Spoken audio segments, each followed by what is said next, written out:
Welcome to the Squatchers Lounge podcast with your hosts, the two biggest nobodies in Bigfooting, Mr. Jeffrey Kelly and Kip Morrill. Give it up. Alrighty, thank you once again for the good introduction there, Ro. We appreciate you getting this set up tonight. Tonight, our second episode is The Circus Has Come to Town. That's right, we're going to talk about Tammy Murray and her outing of David Palities at a local lecture in Oklahoma. And right here always with me always is my co-host, Kip Morrill. How are you doing this afternoon, Kip? I'm doing great, Jeff. How's it back there in Tennessee? It's cold and miserable and no snow, so it's kind of depressing. But thanks for asking, Mr. California Man. Well, things are good here. We've actually got sun out, probably low 60s, so I can't complain. And I'm sitting inside on a podcast. Yeah, that's okay. Glad to be here and excited to talk to our guests today. That's going to be a great show. Absolutely it is. Now, if for those that don't know what's actually going on here, we're going to talk with Tammy about her post blog with Sean Evidence on the Bigfoot Evidence blog about attending a local lecture at a local museum to her, where they discuss some of the rather objective side of Bigfooting rather than the science-based Bigfooting that we're all kind of used to. So, Kip, what were your thoughts on those postings? I mean, what were your thoughts on what David had said during his lecture? I think the most interesting part of that whole interaction was that there seems to be a certain amount of people within the Bigfoot community who have an arrogance and maybe a disrespect for other viewpoints. And it seems that people get offended when people ask questions. And so I thought it was interesting that Tammy kind of brought that out a little bit. I thought that her way of explaining how the story went sounded as though she was quite respectful with the questions that she had, and it did sound as though Mr. Palities maybe didn't have all his facts straight when it came to some of the information that he was giving and talking about. So you know, it's a good thing to have people within the Bigfooting community who are open and honest and willing to discuss things. And so Tammy brought that out, that some folks aren't really open to doing that. And when that doesn't occur, it's up to the rest of the community to try and figure out what the truth is and what the truth is. So that's kind of what I thought, Jeff. Absolutely. And also what we've got with us this afternoon, we've got Justin Smeja, who was also part of the little scandal, if you'd like to call it, who was outright called a liar in the face of the public when Tammy had questioned David a little further after the lecture during a book signing process that was going on. And we're going to get his thoughts on what happened with that and, you know, get to talk to Justin a little bit about some other things as well. Why don't you go ahead and introduce our first guest as Tammy, give us her bio and tell us all about her. All right. Well, Tammy Murray is an Oklahoma Bigfoot enthusiast. She's an outdoors woman, and everybody knows she's the glass artist. And Jeff, you could show off that wonderful piece of glass art that she has. Absolutely. I've actually got two of them on, to be honest. Nice. Very nice. She's a co-host of After Hours with Team Taser with Richter Riolo and Nadia Moore. She lived in Colorado for 12 years, spending weekends in the Rocky Mountains camping, hiking, shooting, and horseback riding. She now resides in central Oklahoma, where she currently searches for proof of Bigfoot. Welcome, Tammy Murray. Welcome, Tammy. Very glad to have you aboard with us. So it seems that the circus has come to town, as you put it, when I asked for a quote about your blog posting when I went to bring out my new edition of As the Squatch Turns. So tell us how you got invited to go out to the lecture, Tammy. Tell us from the beginning. Well, I found out about it a week before it was scheduled at the Science Museum of Oklahoma from a friend of mine who posted on my Facebook timeline. And I didn't plan on going because I wasn't really interested in, listening to the lecture. But my friend talked me into it, and she paid my way, and she's my bestie, so we went to the lecture. And overall, it was very fun and entertaining. Okay. Now, did you had preconceived notions upon the thoughts of what evidence might be brought forward to you during the lecture. That's why you weren't interested in going in the first place, because of who the guest speaker actually were.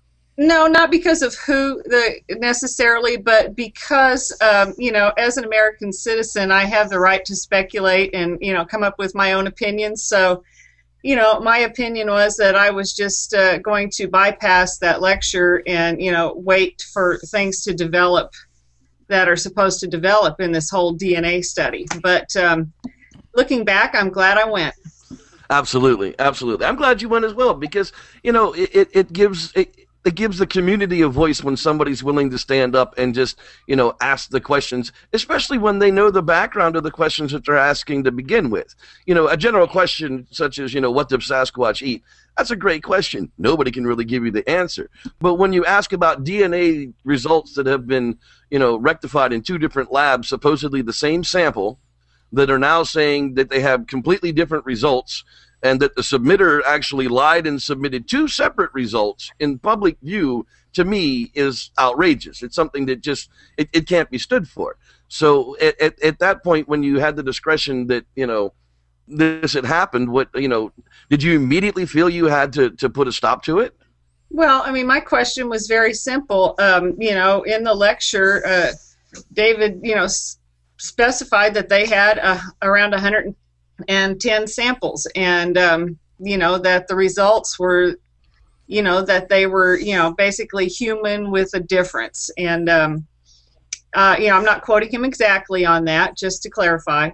But my question was, of the 110 samples, were any of those samples from the Sierra kills? And his answer was yes. And I said, the same samples that were sent to independent labs and came back as bear with human contamination. And he said no. And then he went on to call Justin Smeja a liar. Okay, now that's a good point for us to go ahead and stop. Kip, why don't you go ahead and introduce our second guest? That would be Justin Smeja. Why don't you go ahead and give us a little bit of bio on him, and we'll get Justin's take on it. Hey, so we have Justin Smeja is an avid hunter and licensed guide, now known as the infamous shooter in the Sierra Kills event. Justin's become an active member of the Bigfooting community. Originally from Texas and now residing in Northern California, he is the co-founder of the Sierra's Evidence Initiative. Please welcome Justin Smeja. Justin Smeja, thank you very much this afternoon for joining us. I very much appreciate it. This is the first time you and I have ever met or talked. Is that correct? Correct. It's very good to meet you, and I appreciate you taking your time out of your day. Now, when you heard what David Palities had actually said about you at that point, as quoting you as being a liar, and the fact that you had sent 2 separate stakes or 2 separate samples to different tests to cover your own butt, was it an instant outrage for you? Let's get it out on the air now. Is that the case? Did you send the same samples to the same labs? Well, absolutely sent the same sample. But was I outraged? Not really. You see, is what David did is he said, hey, just so you know, Justin's telling the truth, but he's lying about this. For my story to be true, it would validate everything. For my story to be a lie, it just makes the whole study a fraud. Right, and that's what it comes down to, is they're doing everything that they can do to make sure the Ketchum study doesn't come out as a fraud, including, calling the originators of what they called the most compelling and best evidence that they have that they've been able to sequence has now been outed by another DNA study as being simply a piece of bear with human contamination, which after weeks of laying in the wild is not a surprise to any woodsman that you weren't able to recover the steak. And I wanted to get something else out on the air now. You specifically at no time have ever claimed that the piece of flesh that you recovered was indeed from a Bigfoot at any time. Is that correct? Correct. I was hopeful. I was optimistic. It seemed logical to me, the time and place it was found. But there's a lot of other factors that you have to look at. The fact that I have a bear dog. I run hounds for bears, and we train our dogs to be able to find bears. I can go in the Sierra and find a dead bear tomorrow, just because I have a dog that is trained to find nothing but bears. Well, and occasionally deer. But well, that's what the dogs do. Right, that's the whole point of it. It's just like cadaver dogs. I mean, I can't go out in the woods and find a dead body right away, but a cadaver dog can instantly go out into the woods and find a dead body. The same thing with bear dogs. They're trained on the scent specifically, and that's what they search for, like drug dogs. I can understand that. And I can understand. I really wanted to just the questioning of it was, I've seen in a couple of separate reports where it's quoted where you went back anywhere between 3 weeks and 5 weeks after the actual event happened, and I just wanted to clear that up. How much time had actually passed from the time that you had realized what had happened and you left the bodies there to the time that you went back the first time to actually search for them? 34 days. 34 days. Okay, so we're talking a full almost 5 weeks of deceased bodies in the woods. The chances of anything being left over in the spot that it was actually there is slim to none. I mean, anybody who's a woodsman who's seen carcasses, live dead kills from yesterday that somebody didn't find has already been half scavenged by 24 hours. So 34 days later, your chances of finding anything intact are very slim to none because the creatures are hungry, and it's called the food chain. It's a natural chain of events that happen. So 34 days is a very long time to have passed. But I just wanted to know for myself, how long of that time had actually passed. So now let's go back. Kip, do you have any questions for Justin on that part of it? No, I just wanted to comment. It seems like the people who have the strongest opinions of who Justin is or what he's done are people that have never met him and have formed these opinions. I don't know. So I do want to just put a shout out to Justin. He has done a remarkable job keeping his head above all of this, considering people either love him or they hate him. And he's talked about this many, many, many times. This dead horse has been killed, drug out, and killed again and again and again. And the fact that Justin still is a great guy, he still puts up with it. I just want to let people know that that I admire Justin for keeping his head above all of this. So that's my 2 cents. Oh, thank you. I agree. Justin and I have never met. I mean, we've been friends on Facebook for a long time, and there's one other thing I kind of wanted to get out of the way here that I've seen way too many people talking about. I'll admit, I love my trolls. I love my haters. Please, guys, come troll me and hate me all you want as long as you're watching the show. But this excuse that you and Sean and Roe and a few other people were all friends before this event ever happened, and it was thought up, and it's been a hoax from the beginning. On my show, I just want to break it out in the open. I've got 2 of you from the horse's mouth. Is this a fact or is this untrue? Have you met through the dealings and the conclusions of trying to document what actually happened? No, It's just. Oh, sorry. I met Justin through Sean. Sean met Justin online a year after the event actually happened. And do you agree with that? With the sequel? Justin? I would. If anybody. There's a lot of people they're saying that they have proof that, not a lot of people, there's one person that keeps saying it over and over and over, but he has proof of this. And I said it before, I'll take the deed to my house and sign it over to anybody that can prove that I knew Sean before a year ago. If he's got proof of this, that's fine. We can do it. He can come over. I'll go on record now. He can come on my show and bring the proof with him right now. I mean, I'll do a separate side podcast for him, 24 hours notice. If he can show that he got the proof, I'll bring him on. I'm one of those people who want to bring the truth out. I'm not slinging rumors. I'm not being buddy with people. These are the current events that are going on, and I want to talk to those people and bring the truth out. And let's get rid of all the rumors from the fact. I'm not friends with Justin Smeja, but I believe that he believes his story is true. And that's enough for me to say I'd like to see what the rest of the continuation happens with the story. And my 2 cents on this is that there are going to be people that are going to believe or not believe, no matter what. So not sure what it's going to accomplish to bring out proof for people. Yeah, I guess, if you're not going to believe it, don't believe it. He's told the truth time and time again. My God, the man has sat through a polygraph test. I think that's enough. He has said, I didn't know these guys before any of this, and who does he have to prove that to? I don't think he has anybody to prove that to. I agree. I think we have a pretty long paper trail showing actually when we met, original emails and all that. It's pretty easy just through our text messages and emails to show that when we met, unless we're just a bunch of idiots. Well, let's go ahead and dispel another rumor, in fact, that you were not Ed Smith either, correct? Who's that? Okay, exactly. There we go. Hallelujah. Who's that? That's exactly what that answer should have been. Justin, it was another crappy hoax that came out not too long ago. I'm glad you know nothing about it. It was that whole Daisy in a Box mess that we're going to hang the pirates out. The MARBCWTH thing? Yeah, that whole mess there. We're going to hang the pirates outside of the city walls because we're not going to let it happen again. Now, let's get back to Tammy here. Now, Tammy, you were there live. I mean, now, did you talk to Justin right there at the conference, or did you talk to him later? Were you able to give David a response to what Justin had responded to you?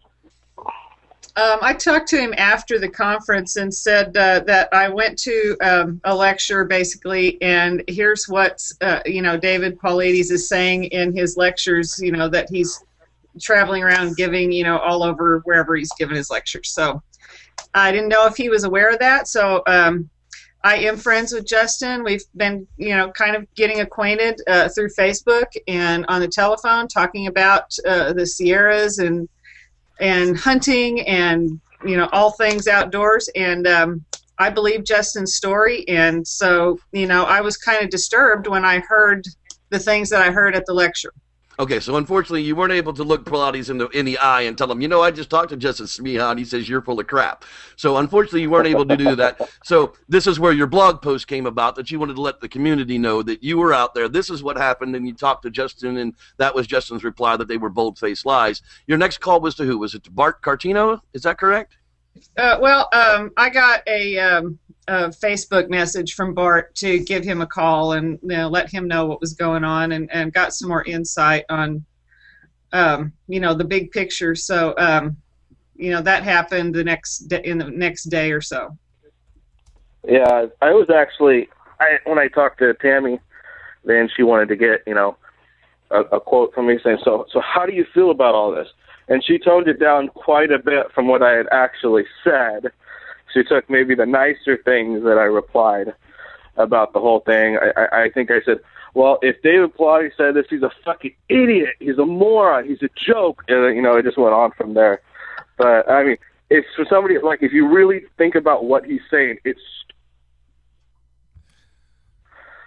But that's fine. Okay, Justin. Let me ask you a question here. It was just brought up from the peanut gallery. Does melba ketchum actually have a sample of your DNA to be compared against in the sample that they are testing and claiming that is a human hybrid with unknown primate? No. Well, if she does, then I didn't provide it to her. Okay, you have not provided it to her. She may have gotten it from a separate lab, but it's not that you're aware of. Does she have a sample of? But, yeah. Okay, that's. I wanted to clear that up as well. A question from the peanut gallery is always welcome. We'll have to work on a system for that a little better. Now, Tammy. Okay, so you talked to Bart and Justin, and you've decided upon yourself that you believe the other side of the story, and that David is just pushing his book and trying to make money and just really pushing everything for monetary gain is what it really seems to be. He's there selling footprint casts of unknown origins. He's there autographing and signing his books. He's trying to set up money lectures because obviously you were being charged to get into this lecture, correct? $5. Right. So this was a paid gig at a museum, and I'm sure they approached the museum. I'm sure the museum did not go out and seek these people out and said, "Come to our museum and we'll pay you to do a lecture and we'll charge a fee for our constituents to come in and use it." Is that correct? Would that be? Well, I don't know the details of how the museum booked that gig. Okay, that's fair. That's absolutely fair. No rumors. That's absolutely great. Now, so you've gotten Justin's side of it, and you've gotten Bart's take on it, and you have your own take on it because you were there. And unfortunately, as we've discussed previously, there is no digital audio or video of this, and we've discussed how we'll not make that mistake in the future. But correct. What made you so outraged enough that you had to blog about it and really get it out to the community so that they would know what really happened? What particular point was it that set you off? Was it the fact that it was David Palities and his monetary schemes, or was it the fact that he attacked something that he really knew nothing about? I think it was that. I think that probably it was somewhat his arrogance about the whole subject. And the fact that I had some insight, from Justin himself. And, I knew that what he was saying didn't jive with reality. So, that's why I felt that I should post something. And so whenever I did write the article and, ran it by Sean and everything, I just, I guess that the thing that really disturbed Palities is that I put my opinion at the beginning and the end of that, which, he took offense to. By the way, I'd like to mention now that previous to my article, his blog didn't have any activity since November. So, now there's a lot of attention to the subject. It might not all be positive, but he's getting a lot of attention. I'm sure books are selling. David, you're welcome. So you've taken your take on it is we've taken a guy who's kind of been irrelevant for quite some time, and bring up a little bit of drama to where he wants to stir it up so that he can become relevant in the community again, and all of a sudden get people coming to his website and buying books from him and hopefully getting on the lecture tours. Exactly. Yeah, I can completely follow you there, and he's not the first person to do such a thing to make such a wild claim to get craziness like that. Now, Justin, what was your final take on all of that? I mean, are you holding David Palities responsible for it? You have rights, you have logistical rights that you can go and get a lawyer. This is slanderous. This is in public, and you do have a witness to the fact that the man has outright slandered you and made you unwhole in public. What are your thoughts on that? Oh, I don't get too worked up about much. The stuff that I found far more fascinating than what he said about me was the nonsense about the orbs and the window and you cross into a wormhole or something.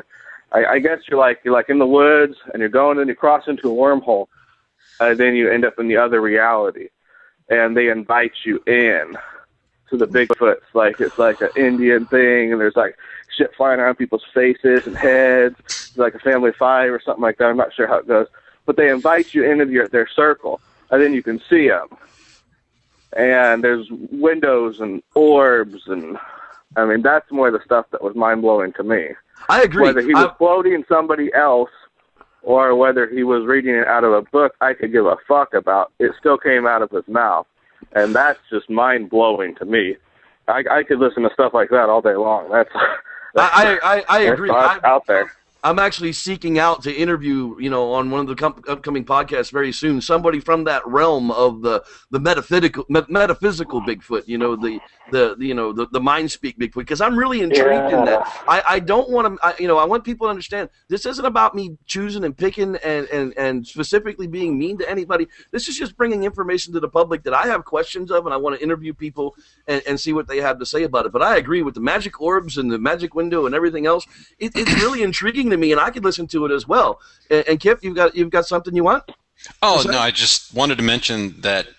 It's a relief, and it's nice when somebody who's as reputable and well spoken as Bart Cutino is basically summed up exactly, answered everything that David Palities had asked and made claims on Bigfoot Evidence blog.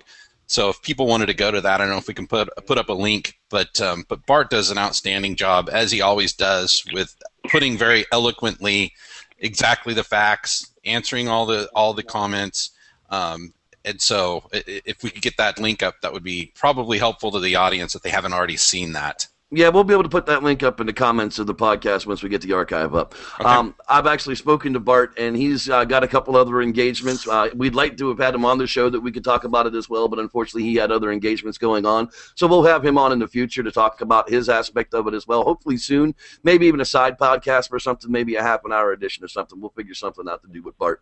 Now, Justin, I appreciate that fact that you're not upset at the man. I mean, you don't want to go out and get a lawyer and sue him and get 50% of his book sales for the rest of his life, and I admire that, because you've got a man here on one side who's telling an extraordinary story. I mean, and you have to admit, through it all, it's an extraordinary happening story. But you know what? It's not an unbelievable story, and eventually it had to happen to somebody.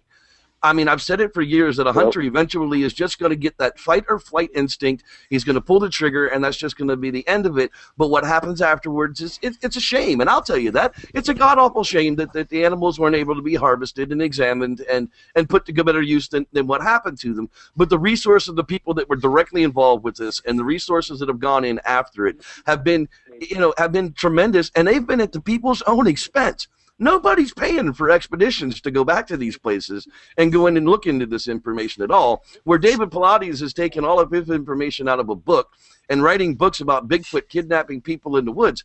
I don't need Bigfoot to be kidnapping people in the woods. I got news for you. There's plenty of stuff out there that'll eat you without Bigfoot having to be involved at all. So, no doubt. So you've got a monetary person on one hand who wants to sell books and wants to do lectures and wants to charge people to hear somebody else's actual thoughts on Bigfoots, and then you've got a genuine down-to-earth guy on the other side who's telling an incredible story, who's passed lie detector tests, who's gone through excruciating amounts of interviews and has never really changed the story about any of it ever, and will talk to some nobody like me, the biggest nobody in Bigfooting, over the fact that it's still current news. And I appreciate that. So, David Palities, I'd love for you to come on my show. Man, you can come on my show and we'll talk. I will be as fair to you as I am to anybody else. I've got questions that I'd like to ask you.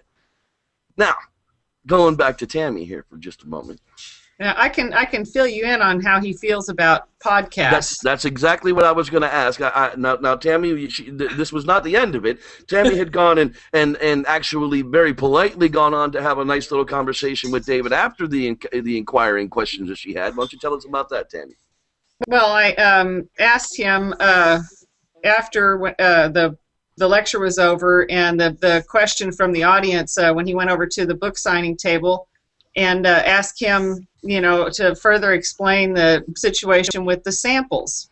And he went on to say that Justin had sent a bear sample to the other labs and, something else to them.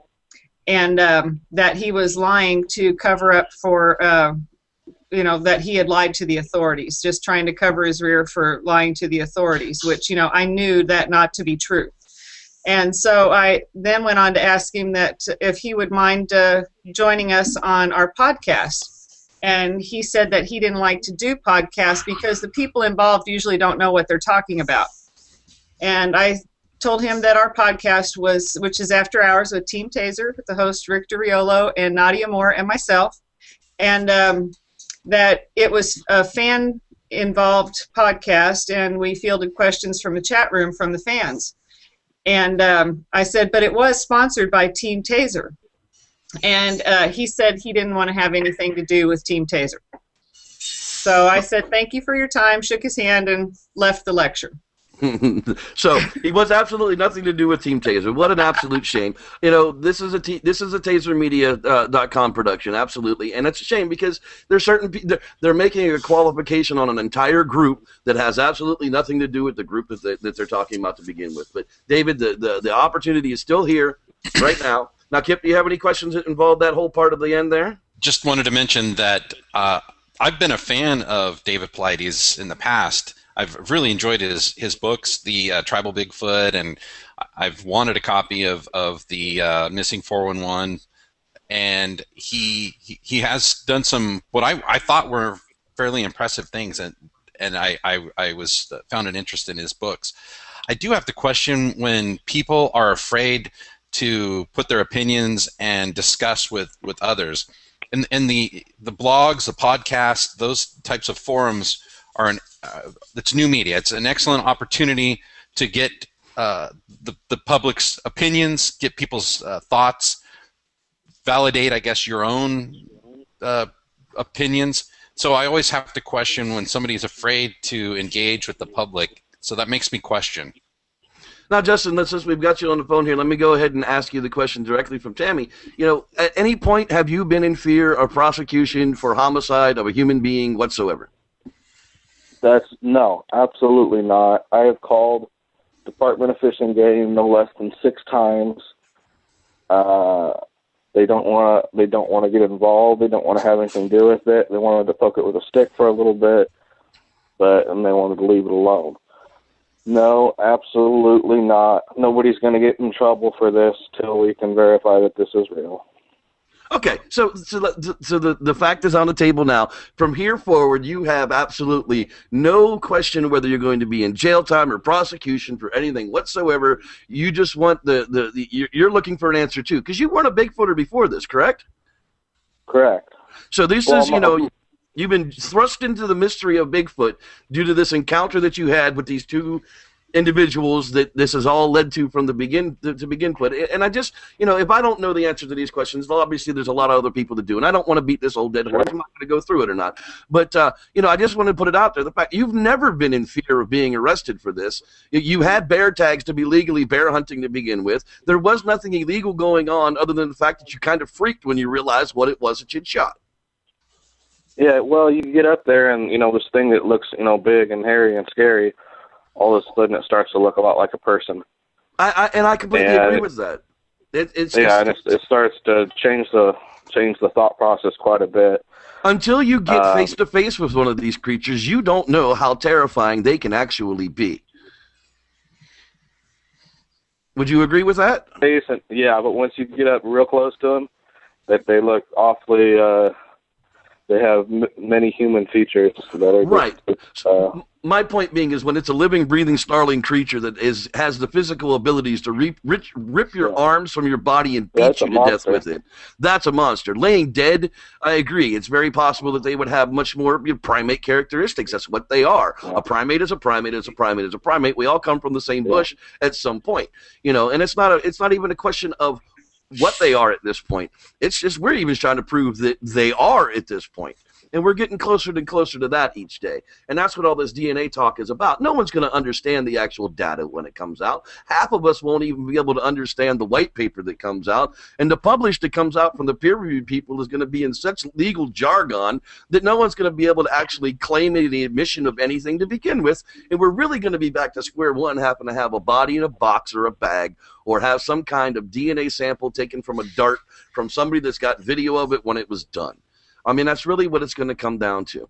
Now, Tammy, you saw that David had not had a post on his blog in quite some time, and then all of a sudden after this altercation, he posted. Did the post have to do with his encounter at the Oklahoma lecture? Why, yes, it did. He interpreted our encounter at the lecture as a plot or an attack with me and members of Team Taser, plotting to, come to this event and publicly attack him. So it's become a plot from Team Taser to specifically go and single out David Palities, to out him in public for what comes out of his nonsense mouth. I'm sorry, but it's like I take with Matt Moneymaker. I like Matt Moneymaker, but in the same token, please stop saying stupid things. People won't pick on you if you stop saying stupid things. Yeah.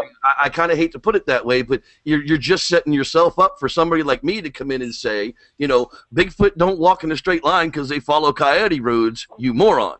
And that's what it comes down to. He's the one going around spreading these things and spreading these lies. And if he said it to you, we know that he's calling Justin outright liars and anybody that might bring it up in any of his lectures. And that's a problem because it is an untruth.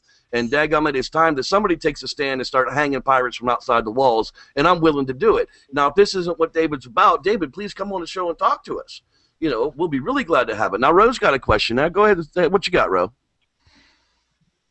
First, I got to unmute. Or were you just agreeing? I was just agreeing with you, but what I want, I wanted to make a statement that, this whole plot against Taser thing is such an easy out, because I've heard it before, and not just from Palities. It's come from other camps saying, Taser's just trying to take us. We are so unorganized. They're giving care. Taser way too much credit. Way too much credit. Yeah, we are an assembly of disorganized individuals trying to do something credible in the Bigfoot world, and that is it. And all of us have started out as nobodies, and we're going to end up being nobodies, and that's just fine with us. And here's the thing with this new media thing. This is the forum. This is how information gets out. This is how questions are asked. This is how it is. Whether it's Team Taser, whether it's the Squatchers Lounge, whether it's through a blog, whether it's through this is new media. This is how it's going to be from now on. And the people who are open to that and the people who are willing to get out and actually engage others in this open new media, those are the people who are going to be believed. Those are the people who are going to be looked at and respected. And if you're not willing to do that, I think you've got an uphill battle. So, and I agree with what Ro was just saying about Team Taser. Team Taser is just a group of interested people with the same passion, the same ideas, just like the Squatchers Lounge, just like Finding Bigfoot, those folks. So why he wouldn't want to engage those folks, if it's uncomfortable, maybe that's a good thing. Get out of your comfort zone. Answer the questions. Answer the hard questions. Be out there. Put yourself out there and engage. And if you're not willing to do that, then good luck. I'm willing to do an interview with anybody who's willing to come to talk to me who wants to tell the truth. If you want to tell the truth about what's going on out there, if you want to dispel rumors, it may not be, we don't even have to wait for a podcast. We'll put it up and we'll put the media out there and get it blasted over the Sean Evidence blog, over the Bigfoot Evidence blog, and make sure that it goes out to the people. Because that's what it's about. I'm willing to talk to anybody and get the truth that's out there. Now, Tammy, what's your final wrap up on this? What do you want people to take away from your blog and your situation that's out there? Well, it's like I said in my response to David's post on his blog. My opinion still stands about the window opening and a Bigfoot stepping out. That is weird. Yeah. I want to talk to people about that. Go ahead, Justin. What's your thought? Well, no, I just think this whole birthing station, blurry stick structure, family of 5 nonsense is nonsense. There is no question about orbs and floating and living underground and swimming for miles. It is, none of that makes sense. I agree, and I want somebody to come on and talk to me about it because I want to mind speak with Bigfoot. I really do. I've been around them. Psychics. Oh man, well, you got to be invited to the wormhole. Well, I want to believe. I do think that there's, and I've said this before. There's so much that we don't know. We know more. I'm sorry. There's more that we don't know than what we know, and I think that as a community, we need to be open-minded, and most certainly, whether it's Palities or on our side, I think that we need to be mutually respectful and open, and that's my opinion. I think that it's to our own detriment as a community if we're not open. And I agree. Some of these types of things are really kind of out there, and I would have to say that I don't necessarily agree.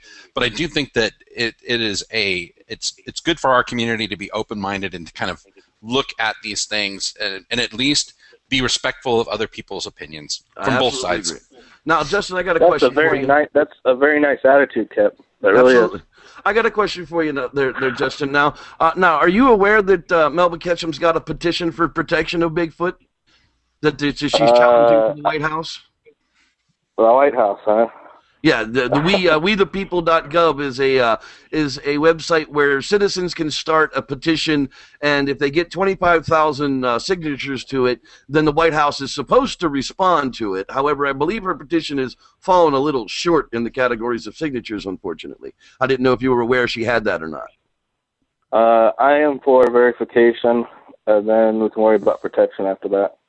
Right, and that's what I wouldn't sign it. I actually got into an argument with somebody over it, and the Melba, they were a big Melba supporter, and I apologize that they didn't see my side of it, but I can't put the cart before the horse. We've got to have a species identification before we can protect it, and that's just the way it goes. And you can sign all the wannabe petitions you want to sign. They don't have to respond to something that's not there. So if it's not there and they can't prove that it's there, and there's not enough to give it a species identification, then your petition isn't really going to be successful. So what's the point of me wasting the clicks to do it? I want the protection. My whole thing, I don't want to put Bigfoot in a zoo. I want to be able to tell hikers, people, outdoorsmen, hunters, and other things, the actual types of signs and locations and habitats to watch out for the fact that there's a large bipedal hairy animal out there that can hurt you if you scare it. More so than I want to see one in the zoo or some kind of habitat range. Now, one more question that I have for you, Justin, before we move on to this now. What's your views on the Bigfoot feet situation, the plural of it? Personally, I say Sasquatch or Bigfoot plural. as in, you don't have meese, you have moose. And you have a moose, or you have moose. You have a whole pod of moose, or you have a moose. I subscribe to the big feetses. The big fetuses. Big feetses. Big fetuses, okay. That would be plural. Or big footuses. Big footuses? Yeah, I like big footuses. Big footuses. It sounds dinosaurish. They've been around for a long time. How about you, Tammy? Which camp do you subscribe to, the Bigfoot or the Big Feet? I like big footses, like hobbitses. Right, my hobbitses. Yes, come get my hobbitses. That's wonderful. How about the who cares this? Okay, so now we're really getting down to the wire here, guys. We do a nice wrap up podcast here. I got one question for you, Tammy. Now, when I order the sweet sassy glassy pendants here, you do it through the NC shop online. Am I able to request details possibly in something, or do you do custom orders? Yeah, I do. We have to PM about it on Facebook, or there's a way to chat with me on Etsy and contact the seller. Yeah, and I can see if I can do it. And there's a pretty long wait for me to get it done because I have to round up the glass and a small surcharge for custom orders. Yes. Exactly. You got to cover the artist's expense. You are a one-of-a-kind artist. We love you. Now, Justin, is there anything that you want to, what is it that you want people to know coming away from this podcast? What is it that you really want the listeners and the people out there to know on this whole David Palities thing? I mean, are you clear? Are you good with it? I'm good with it. I definitely would like to, see a Bigfoot's is in a box. Absolutely. And Justin, what do you want people to take away with this? Leave you alone? Well, I don't get too worked up about it, but it sure seems that he could take a lesson and just people being humble. If he's trying to get fans, if he's trying to get people to like him, he's going about it quite the wrong way. Humility would be a good word for him to study.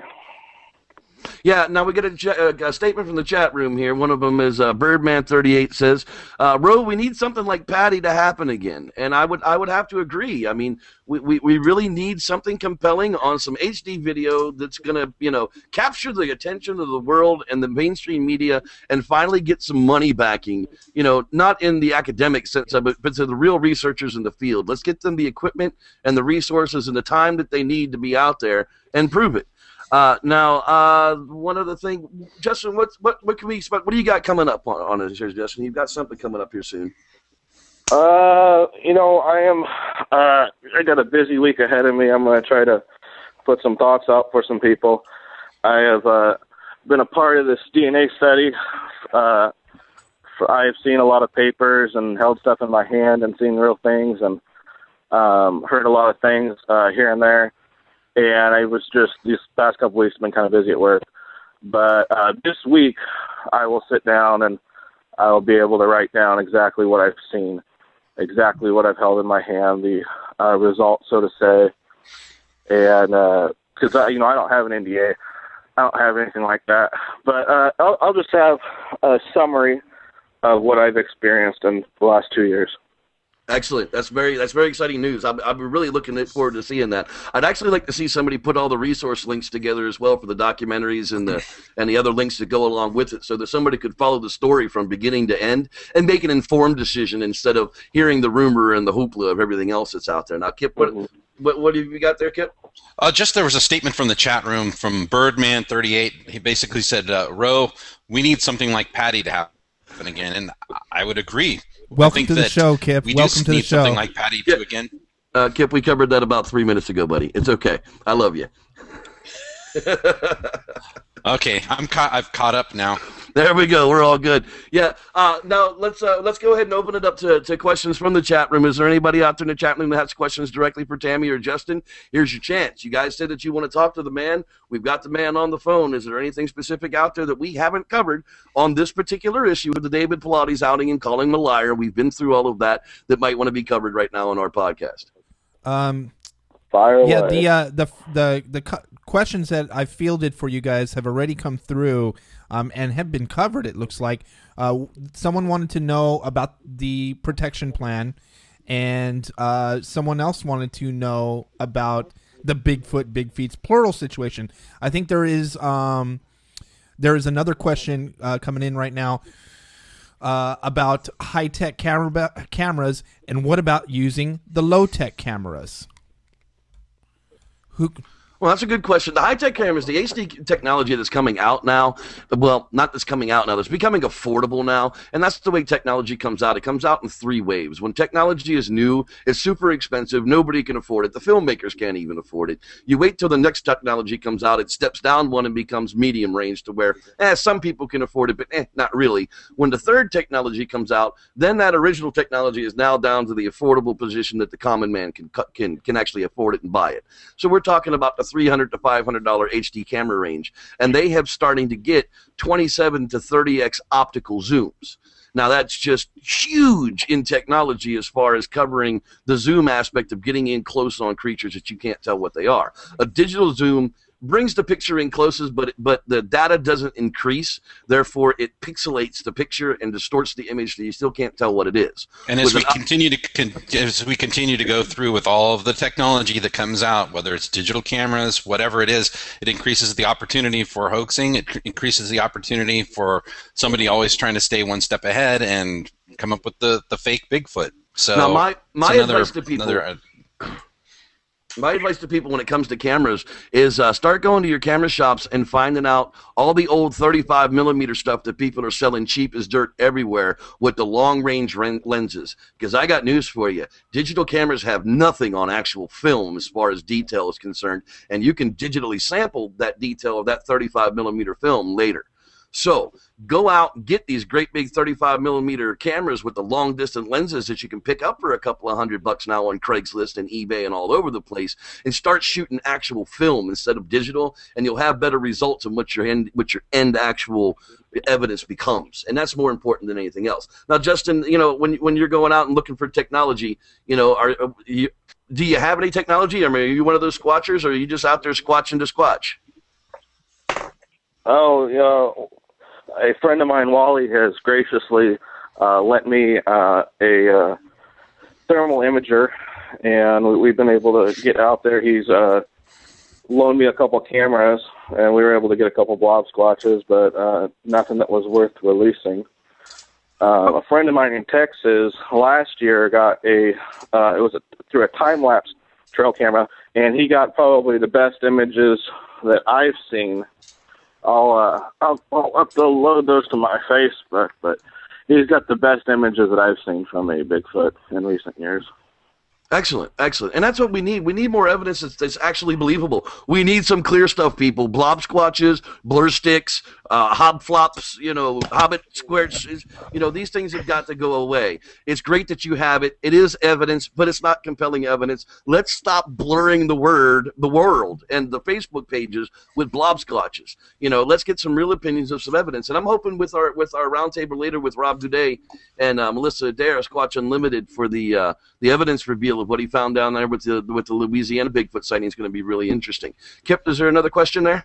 No, I'm good. Okay. Now, Shane Corson is going to be the last question from the chat room. He wants to know, now, Justin, about the bear theory, the hybrid bear theory, that, what's your feeling on that?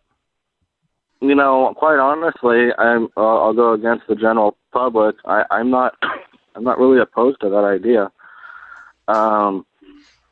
Just some sort of a hybrid that would come from a bear, I guess. Not any kind of... No primate DNA, just a hybrid type of bipedal bear? Well, I don't... There was no bear going on there. There was nothing... I mean, okay, the artist renderings show that there's just nothing that it could be. So it's primate. There's no bear. It's primate. Why did it take the lab 7 months to come up with telling us that it's a bear? I mean, how does that make sense? It doesn't. There's definitely some anomalies there, and I definitely agree with that. And I want to thank everybody for being part of the podcast today. I really do. I mean, I hate to wrap this up, but we've got a short format, and it seems to work for us. And I really like the time that we spent here. And I think we've got a lot of truth and answers out to the questions out to the public. I want to thank our guest Tammy Murray and Justin Smeja for being with us. No problem. Honestly, and from my co-host Kip Morrill, who's always sitting over there with the big smile, Mr. X-Male model himself, riding the back seat. Why drive when you can be driven? and That's right. the production of Rock and Roll Jihad. We thank you very much, and we're going to say good night. Thank you very much for seeing the Squatchers on podcast number 2. We'll see you next time. One shout out, Mitchell Wilson. Mitchell Wilson, we can't forget you, brother. Much big love. We'll see you next time.